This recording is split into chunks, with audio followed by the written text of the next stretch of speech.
কই আপনিও কন। আমরা মাহফিলে গেলে এক এক মাহফিলে আমরা 10,000 টাকা 15,000 টাকা দিয়ে 1 ঘন্টা কথা বলি। কয় ঘন্টা?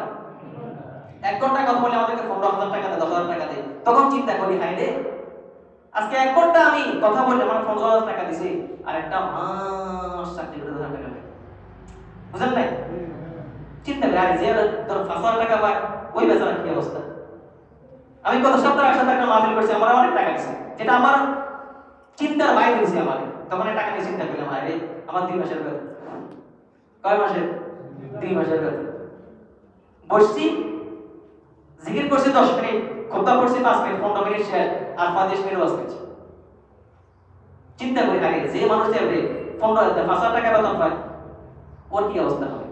এই জন্য রাসূলের হাদিস, মসজিদ মুজাহিদ করা ফরজ নয়, মসজিদ টাইস করা ফরজ নয়, মসজিদে এসি লাগানো ফরজ নয়, মসজিদের দামে লাইট লাগানো ফরজ নয়। একজন ইমাম সাহেব যিনি মানুষকে প্রত্যেকদিন জান্নাতের পথে নিয়ে যায়, তার মন আগে খুশি করতে হবে।